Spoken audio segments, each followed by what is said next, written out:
Hello, everybody. I'm the Raven, And I'm Dartalius. and we're the Greek Geeks. Okay, so here we got Dartalius here coming at us with a story, but there's a plot twist. This is the season finale, so we're both going to be sharing something, but he's going first. Yeah. Okay. Okay, so obviously you guys have already heard of Hades, right?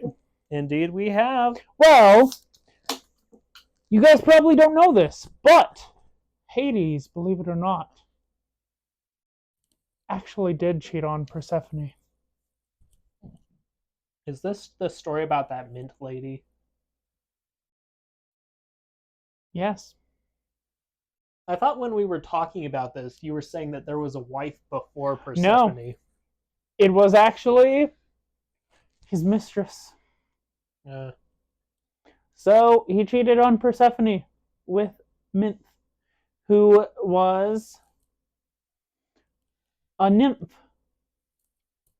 I'm pretty sure, at least in the version of the story I heard, Hades didn't actually return any of the feelings. It was just Mint Lady hitting on him and angering Persephone. Well, he actually liked her. And in fact, some of the Olympians had nicknames for her. Okay. Like Hades had the nickname for her that was Tadpole. And Thetis had the nickname for her that was Bitch. Really? Yes. Like, seriously? Yes. Wow. And then Hera, that nymph trash. Mm. And then Thetis again, that tricky slut. Oh, we're talking about sluts now, guys. And then Zeus, of course, Minty and Mint. Of course, Zeus has to be the one giving the flattering nicknames. He probably had a one-night stand with this chick. Too. Yeah, he probably did. But because of how it angered Persephone, she turned Mint into a plant. Yep. That's and how thus how we have Mint. And Hades gave it a sweet smell. Yeah. You know, I heard this story for the first time a while ago, and I just imagined, like, Hades comes home one day after a busy day at work, and Persephone, she's just sipping this really nice minty tea, and Hades like, "Oh, that smells great. What you got there?" "Oh, mint tea." And Hades like, "Oh, okay, that sounds like." Wait a minute. Wait, what? Yeah, but wouldn't that brand Persephone as a killer and a cannibal? You don't destroy the mint plant to get the mint leaves. Oh yeah, you take the mint leaves. I forgot. Yeah, you're not killing the plant by making mint tea. Wow. So that's all you had? Yeah, that is all I had. Okay. Well, but did the story surprise you? No, it did not. Kind of disappointed me, frankly. I thought you were going to tell me about Hades having a wife before Persephone. Oh, but they did boink the doinks. Not from my memory of the story, but anyway. So my story, we're going back to Odyssey times here, folks. So I'm pretty sure you guys have heard of Scylla. That nice lady who has like 6 dog heads on her waist. She's just waiting in her little cave to snatch up people for her dog heads. And whenever people tried to get away from her, her little friend Charybdis would just be on the other side of the pond or whatever and just suck them in and blah. And then they go find... Wait, like throw them up? That's what I've heard, but swallows all the sea and the stuff in it. Sometimes people will survive being in there, and then they'll get wow, to be eaten by Scylla. Wow. Yeah. But did you know this very lovely, beautiful monster was once a more traditionally beautiful nymph? Arrrr. Yeah, that. So she was a typical sea nymph, okay? Oh yeah, sea nymphs are hot. Of course they are. So she was a sea nymph, and she attracted the attention of one of the first recorded historical instances of a merman. His name was Glaucus. Hmm. Technically, he was a sea god who just happened to be a dude with a fish tail instead of legs. But either way, he reverse Little Mermaided her, and he saw her and he's like, "Oh, I gotta have her." Uh, But when he made her his advances on her, I cannot speak. Made her his advances on her. She kind of turned him away because why would I want to boink the doinks of a fish?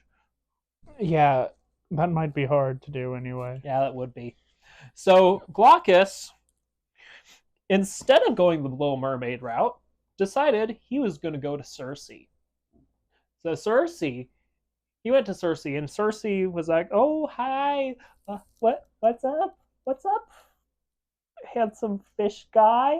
And he's like, "I need me a love potion that you can put into the water that this not really hot chick named Scylla bathes. Because I want her to fall in love with me like I love her." Although in this case, it's more of lust.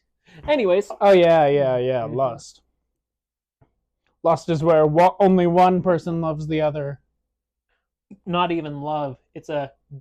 Yeah, just It's a carnal desires. desire. Oh yes. Yes, not out of love, but as a possessiveness. Yes. Anyhow, so in case you couldn't tell by my depiction of Circe swooning over Fish Boy, she kind of had the hots for him. Can't imagine why, but she had the hots for him, and she was kind of jealous of this Scylla chick. Dang, now you're making me fall for Circe. Why? Why would you do this to me? Come on! What about this is making you fall in love with Circe? Hello, Circe is also a nymph. And she's Sort of. hot. Well, didn't you already know this? Yes. And how is this my fault? I don't know. Anyhow, Anyway, back to your story. she was jealous because she had the hots for Fish Boy. So instead of doing what he wanted, she instead poisoned the waters of that she bathed in. Now, there are two ways that this goes, depending on who's writing the story. So, in one of them, the poison turned Scylla into this giant, sexy, six-headed dog monster.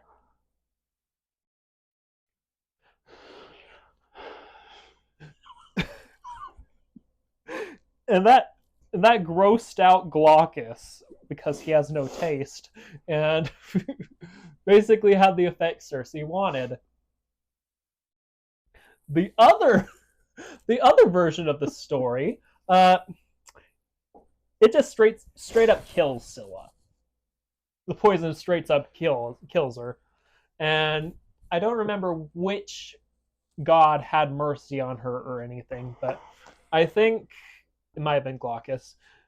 Some dude decided to bring her back to life as a big, sexy dog, well, lots of dogs, sea monster. Which Glaucus still had no taste and didn't want after that.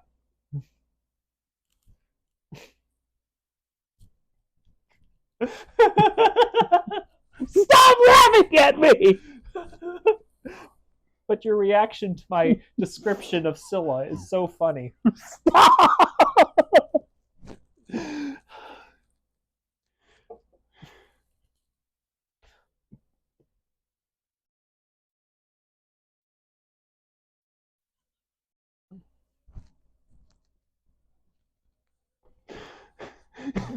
What is wrong with you?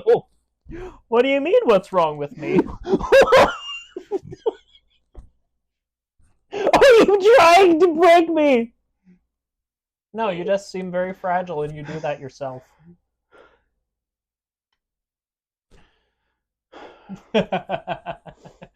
Anyhow, how dare you, sir?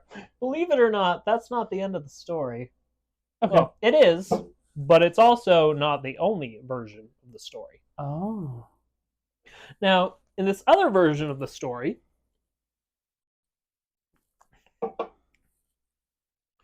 instead of it being Glaucus, it was Poseidon. Ooh. And as far as I know, the feelings were actually mutual. Ah. So they had themselves a little affair, which, if you guys didn't know, Poseidon is actually married.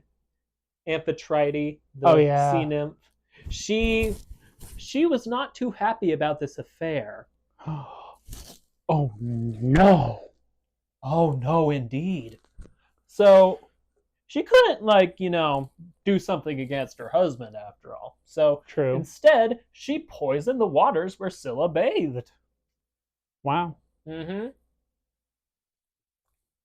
I'm pretty sure in this version, she just turns into a monster.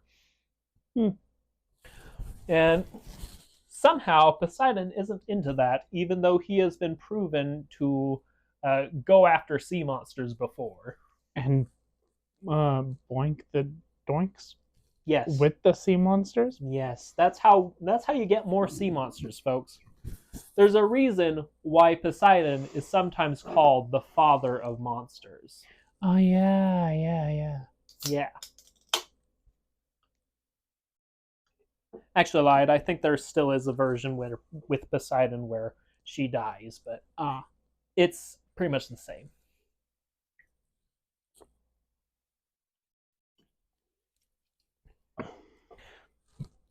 And funnily enough, while I was doing research for this, I found out that aside from the whole difference between who the lover was and whether it was, consensual or anything, is that people can't seem to agree on who Scylla's father is. Ah. Like most people agree that it's some lady Catisis something. I can't say her name, but although there was this one weirdo who disagreed with everyone and just said that it was Hecate. Literally everyone else says it's this other lady. Was like, so that is Scylla's mom. Mm-hmm. But nobody knows about who Scylla's dad was. No, well, nobody can agree on who the dad was. Some say it was Triton. Others say it was Tyrrhenius or... Wait, but how could it be Triton if Triton is one of Poseidon's sons? So you know how Hera and Zeus are actually siblings? Yeah. And Persephone is actually Hades' niece? Yeah.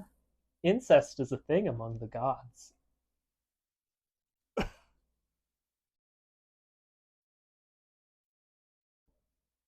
Anyhow. Oh, frick. There actually was one or two accounts in which Poseidon was her father. Oh, wow. Yep. But there were a bunch of other listed fathers. I couldn't figure out which. I couldn't name all of the names. But yeah. So interesting parentage. Interesting story. How much of that did you know?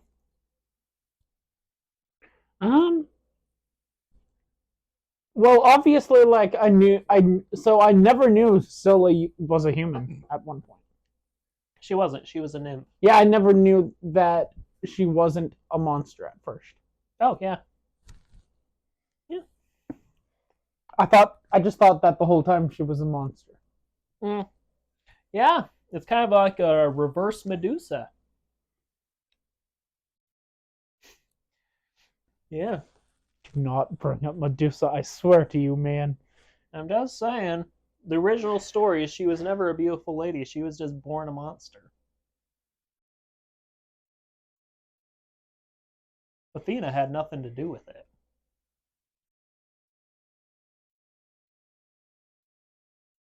And here you see him contemplating murdering me.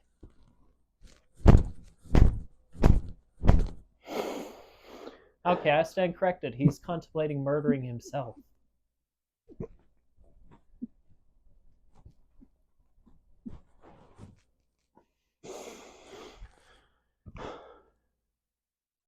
Never insult Medusa in front of me again. Did I insult her? I don't know. But don't do it. All I did was state the truth.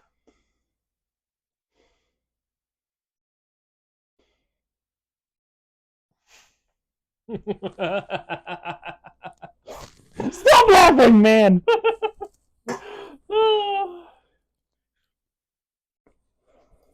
Anyway, that's all I got. Is that all you got? Yeah. Well then, guys, I hope you enjoyed the first season of our little podcast. We certainly had some fun with this. See, he had lots of fun. Yeah. So we might be bringing out some bloopers if I can find any. And if I can't find bloopers, sorry. Either way, let us know how, if you know any of these stories.